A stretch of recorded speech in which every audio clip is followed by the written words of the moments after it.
A menudo pensamos en las grandes instituciones internacionales como, bueno, como entidades lejanas, casi abstractas, ¿no?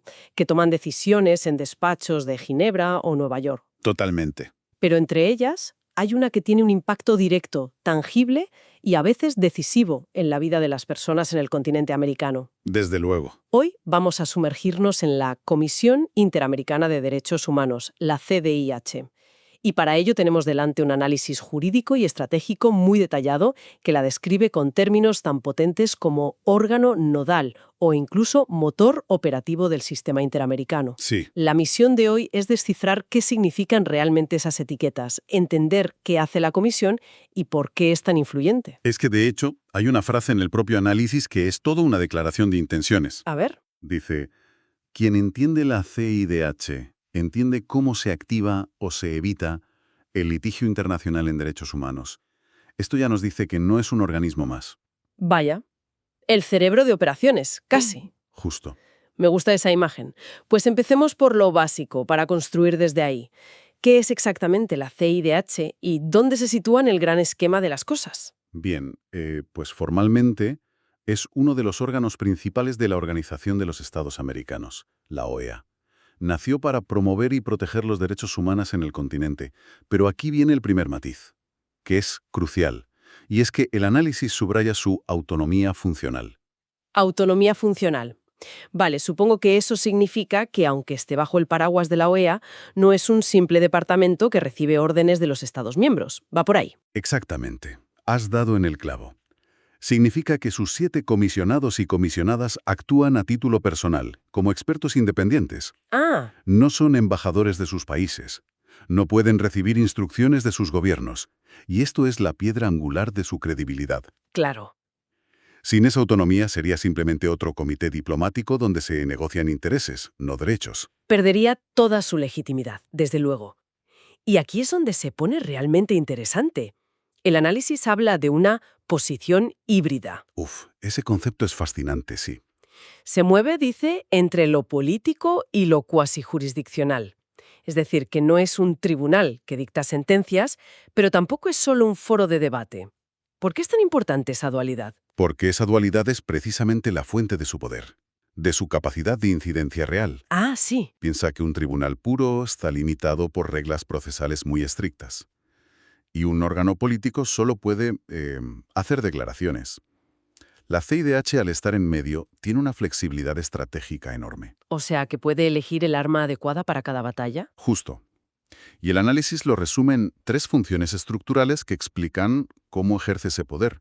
La primera, que es la más obvia, es ser la puerta de acceso a todo el sistema. El guardián de la entrada, por así decirlo. Tiene sentido para evitar que el sistema se sature con miles de denuncias sin fundamento. Exacto. Pero no solo abre o cierra la puerta. Y esa es la segunda función.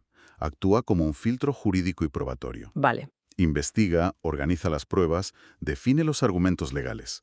Y la tercera, que es quizá la más sutil y poderosa, es que actúa como un actor político regional. ¿Cómo? Al elegir qué temas investigar o qué casos priorizar, moldea la conversación sobre derechos humanos en todo el continente. Vamos que la CIDH decide qué casos escalan, cuándo y, lo que es crucial, con qué narrativa jurídica se presentan. Entendido. No solo tramita, sino que define la agenda. Y el análisis divide estas funciones en 2 grandes áreas. Una es la de promoción y monitoreo. Me suena a un trabajo más preventivo, ¿no? De largo plazo. Sí, es su faceta preventiva y pedagógica. Es el trabajo de fondo. Aquí no hablamos de denuncias individuales, sino de problemas estructurales. Ya. Lo hace, por ejemplo, publicando informes temáticos sobre asuntos que afectan a toda la región, como la libertad de expresión, los derechos de los pueblos indígenas. Entiendo. Son documentos que se convierten en referencia obligada para gobiernos y para la sociedad civil. O sea, es como un sistema de alerta temprana. Identifica patrones de violaciones antes de que estallen en casos judiciales concretos. Precisamente. También elabora informes sobre la situación en un país concreto, a menudo tras una visita in loco, y celebra audiencias públicas. Ah, las audiencias. Y estas audiencias son muy interesantes, porque son un espacio donde activistas, víctimas o expertos pueden hablar directamente a la Comisión y a los estados, poniendo sobre la mesa problemas que a menudo se ignoran. pone el foco donde hay oscuridad. Y la otra cara de la moneda es esa función cuasi jurisdiccional. Me sigue pareciendo clave esa palabra, cuasi. Sugiere que tiene el poder de un juez, pero con límites. Sí, Implica que puede investigar y analizar pruebas como un tribunal, pero no puede dictar una sentencia final como lo haría un juez nacional. has captado la esencia perfectamente. Aquí es donde tramita las denuncias individuales, las quejas de personas concretas contra un Estado.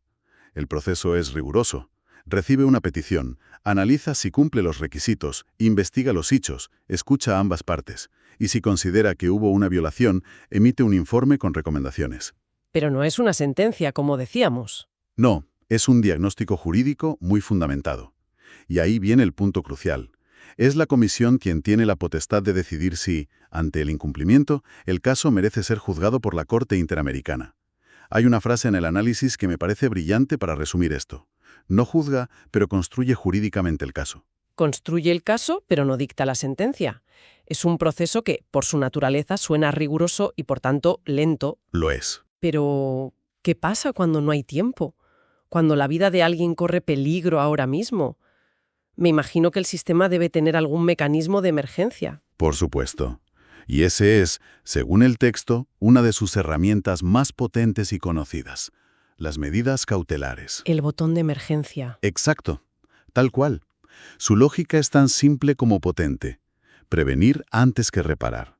Es inútil hacer justicia dentro de 5 años y la persona ya ha sido asesinada, ¿no? Claro, evidente. ¿Y cómo funciona ese botón? ¿Qué se necesita para que la comisión lo pulse? Pues evalúa 3 elementos clave: la gravedad de la situación, la urgencia de la intervención y el riesgo de daño irreparable. Dame un ejemplo. Pensemos en un líder ambiental que recibe amenazas de muerte por oponerse a un proyecto minero, o una comunidad indígena a punto de ser desplazada. La comisión no necesita probar que el Estado es culpable, solo que existe un riesgo real e inminente. Y lo más impactante, según leo, es que, para solicitarlas, no se exige haber agotado los recursos judiciales internos del país. Eso rompe con la regla general. Totalmente. Y es lo que le da su poder. Permite actuar con una rapidez que los sistemas de justicia nacionales, a menudo lentos o ineficaces, no pueden ofrecer. Es una intervención directa para proteger la vida. Suena como una herramienta con mucho peso, pero seamos honestos, ¿los estados realmente hacen caso? ¿O es más bien una llamada de atención simbólica que luego guardan en un cajón? Es una pregunta excelente. Formalmente no son una sentencia judicial, pero ignorarlas tiene consecuencias muy serias. ¿Ah, sí? Primero, hay un coste político inmediato. Un Estado que recibe una medida cautelar sabe que los ojos de la comunidad internacional, de las ONGs, de los medios, están puestos sobre esa situación. Se activa un escrutinio muy incómodo. Muy incómodo. Pero además, y esto es jurídicamente muy relevante, el incumplimiento de una medida cautelar agrava la responsabilidad internacional del Estado en un futuro proceso. Ajá. Si el caso llega a la Corte más adelante, el hecho de haber desoído una orden de protección de la Comisión pesará, y mucho, en su contra. Es como ignorar una advertencia de un médico. Si luego empeoras, tu negligencia cuenta. Entendido. No es una orden de arresto, pero sí una hipoteca muy grande sobre la reputación del Estado. Volvamos al camino de una denuncia normal, no de emergencia. Vale. El análisis destaca que este sistema internacionaliza el acceso a la justicia. Y me sorprende que, según parece, cualquiera puede presentar una denuncia sin ser un abogado experto. Sí, es así. Yo siempre pensé que para llegar a una instancia así necesitarías un equipo legal carísimo. Es una percepción muy común, pero afortunadamente errónea. Y es una de las decisiones de diseño más democráticas del sistema. Prácticamente cualquier persona, grupo de personas u ONG que considere que sus derechos han sido violados puede presentar una petición. No se necesita un poder notarial ni ser abogado. Vaya. La idea es que la falta de recursos económicos no sea un impedimento para que una víctima pueda buscar justicia. Eso es realmente revolucionario, pero imagino que esa accesibilidad obliga a tener un filtro muy estricto para que el sistema no se colapse. El análisis lo llama filtro técnico. ¿Cuáles son las reglas de oro? Correcto. El filtro es esencial. Son 4 requisitos principales. El primero, y el más conocido, es haber agotado todos los recursos de la justicia local. Primero hay que intentar arreglarlo en casa, lógico. Exacto. Tienes que demostrar que lo intentaste en tu país y que el sistema falló. Vale. El segundo es el plazo. Hay que presentar la denuncia en los 6 meses siguientes a la última decisión judicial. Tercero, que el caso no esté siendo visto en otro organismo internacional para evitar duplicidades. ¿Y el cuarto? Y el cuarto, el más de fondo, que los hechos descritos parezcan, al menos a primera vista, una violación de los derechos protegidos por la Convención Americana. Es un control de plausibilidad, vamos. Bien, y una vez que un caso supera este filtro tan exigente, ¿qué ocurre? ¿Va directo a un posible juicio en la Corte? No necesariamente. La Comisión tiene varias opciones. Una muy interesante es la de facilitar una solución amistosa entre la víctima y el Estado. Una especie de mediación supervisada. Eso es. A veces, a un Estado le conviene más llegar a un acuerdo para reconocer su responsabilidad y reparar a la víctima que arriesgarse a una condena internacional años después. Si se usa bien, puede lograr reparaciones tempranas y cambios estructurales. ¿Y si no hay acuerdo? Si no hay acuerdo, la Comisión emite su informe de fondo con recomendaciones formales. Y si el Estado persiste en no cumplirlas, es entonces, y solo entonces, cuando la Comisión puede tomar la decisión estratégica de llevar el caso a la Corte Interamericana. Ya veo. Por eso es tan importante entender que la CIDH es la antesala obligatoria de la Corte. Salvo la rarísima excepción de que un Estado se someta voluntariamente, solo la Comisión puede iniciar un juicio contencioso. Actúa como un director de orquesta que decide qué casos están maduros para ser juzgados. Exacto. Un director de orquesta que además ha afinado todos los instrumentos y ha preparado la partitura. Ahora bien, ninguna institución de este calibre está libre de críticas. El documento es honesto al respecto y menciona que a la CIDH se la acusa a menudo de politización, de ser selectiva y de tener demoras inaceptables. Sí, y esas críticas son parte del debate, y son importantes. El retraso, por ejemplo, es un problema real, a menudo derivado de la falta de recursos. Pero el análisis ofrece una perspectiva muy interesante para contextualizar estas críticas, sobre todo la de politización. ¿Cuál? Sostiene que a menudo se ignora una realidad clave. La CIDH opera en contextos de alta conflictividad. No está analizando problemas en Suiza o Noruega, claro. Sobre la materia prima de la crisis política, la violencia estatal, la injusticia. En esos escenarios, la neutralidad absoluta es una quimera. ¿Por qué? Porque cualquier decisión que tome, otorgar una medida cautelar a un opositor, admitir un caso sobre violencia policial, tiene consecuencias políticas. Incluso la decisión de no hacer nada es política. Es una buena reflexión. Si cualquier acción o inacción tiene un impacto político, la crítica de politización se vuelve un poco vacía. Pero entonces, si no podemos esperar una neutralidad perfecta, ¿cuál es su verdadero valor? El análisis da una respuesta que a mí me parece muy potente. Dice que su valor fundamental reside en poner el foco donde el poder preferiría silencio. ¡Wow! Su función no es tanto ser un árbitro imparcial en un campo de juego nivelado, sino ser un contrapeso, ser una voz para los que no tienen voz. Una luz en los rincones oscuros que los estados preferirían mantener ocultos. Justo eso. Esa es una definición muy poderosa de su rol. Para aterrizar todo esto, el análisis incluye un apartado sobre las implicaciones prácticas en un país como Colombia, con una historia larga y compleja con el sistema. ¿Qué destaca? Pues señala varias cosas muy concretas. Primero, que para un país con un conflicto armado de décadas, la CIDH supone un riesgo constante de que las disputas internas se internacionalicen. Escapan del control del Estado. Exacto. Segundo, la obligación de adoptar medidas cautelares, que a menudo chocan con las estrategias de seguridad. Tercero, un escrutinio constante de sus políticas públicas. Y finalmente, la realidad de que la Comisión es la antesala casi inevitable de futuras condenas en la Corte. La conclusión que ofrece el texto es directa. Ignorar a la CIDH no reduce el problema, lo amplifica.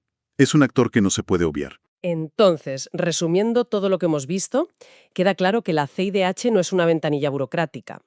Es una entidad compleja, estratégica, que combina el análisis jurídico, la presión política y la protección de emergencia. Exactamente.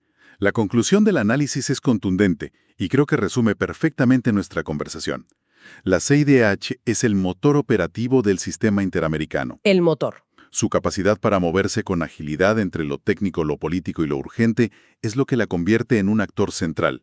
No se puede entender la defensa de los derechos humanos en América sin entender cómo piensa y actúa la Comisión. Y volvemos al punto de partida, a esa idea tan potente. Quien la entiende, entiende las reglas del juego del litigio internacional en derechos humanos en el continente. Esa es la clave. Es la clave para descifrar todo el sistema. Y bueno, esto nos lleva a una última reflexión para quien nos escucha. Si el valor principal de la CIDH, como hemos visto, reside en poner el foco donde otros no quieren mirar, Sí. ¿qué nos dice su agenda actual? Los casos que admite, los informes que publica, las medidas cautelares que otorga, sobre las tensiones y los conflictos latentes que se están gestando hoy mismo en el continente americano.